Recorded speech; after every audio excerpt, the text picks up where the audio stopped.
You know, the relationship between business and spirituality and heart. How does it reflect Russian situation, maybe?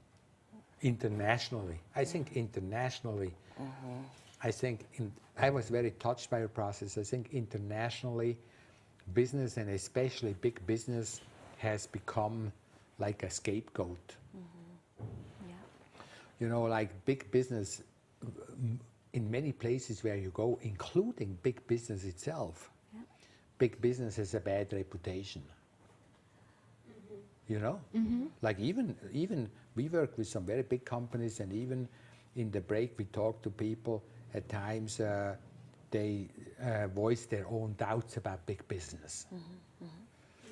But it can, like you in the newspaper, if you're a journalist, you always can write an article that beats up big business somewhere, and that's fine. Kick big business, that's great. Kick politicians, that's fine. Everybody can say, the president is no good. The president is an idiot. The president is, this is very easy. And I thought her work was beautiful to realize that actually the people that work in big business are human beings, and they get hurt by that. The people who work in the government, the politicians, regardless of how they appear in public, there's a human being in there that has a heart and that also goes to sleep. And we should learn to have our differences without that we sort of like down or humiliate whole groups of people because we don't agree with certain practices that they have. So I really loved what she said. I think like we all should, in my mind, if I was a tyrant, I would say everybody should do two things. One, if you don't like big business, you should realize how are you big business yourself. A lot of us individuals actually behave like big business. We don't value our own creativity enough. We don't value our free time enough. We worry constantly about our success. So we actually are acting like big business in our little personal lives. No, people complain. I haven't been seen important enough, or I have not been valued enough as an individual. Like a big business, we always can think of is our own status. Or we worry a lot about money. And then we say big business is greedy. All they can think about is money. So understanding we are big business, and then the other thing is to remember politics, political parties, big business has human beings in there.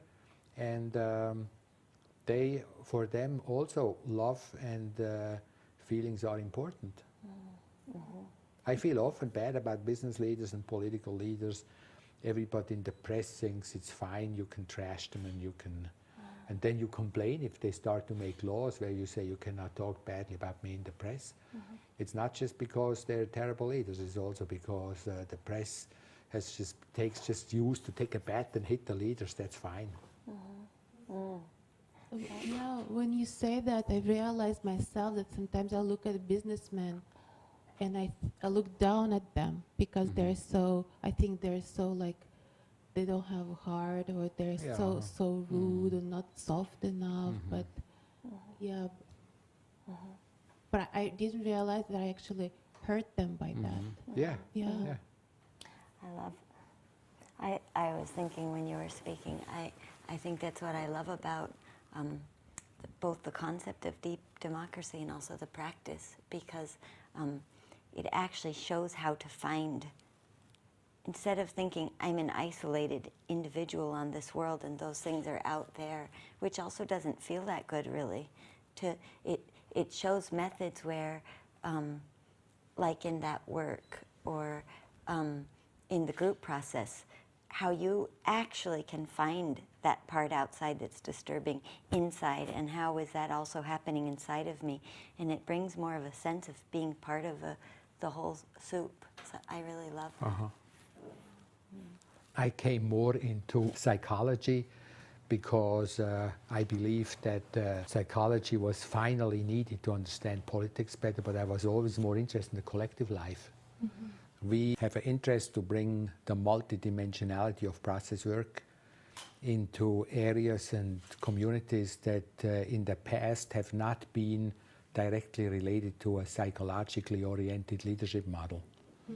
So we're interested to bring process work in the area of organizational business development, politics, and generally communal life. So can I say that it's more connection between business, psychology, community, Spirituality, reality. So what do you think they could learn from each other in Russia? Well, already yesterday in many discussions with the journalists and the Russian business leaders, for example, there is not a generally accepted idea that any business, regardless how profit-oriented or, let's be mean and say, how greedy you run it, in the background has a hidden process of a larger vision and a spiritual component. Maybe it's not visible, and maybe nobody is paying attention to it.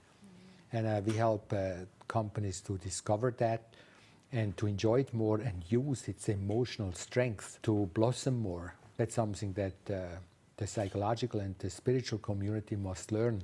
Business needs to learn and understand that the government, even if at times it looks like it's complicated, has a role in the overall theater of a national development, and that these are people with human hearts in the government that are at times in difficult positions, and that all of these roles need more relationships. So we want to facilitate more of these relationships. So everybody has to learn that they are entangled with each other, and that nobody is only right. Or we should put it this way: everybody is only right. And how can all these various perspectives of being right relate more to each other?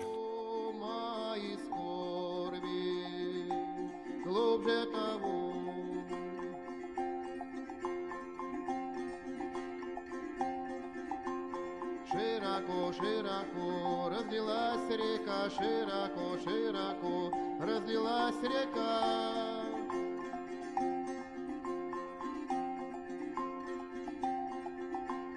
Широко разбрелись луга, широко.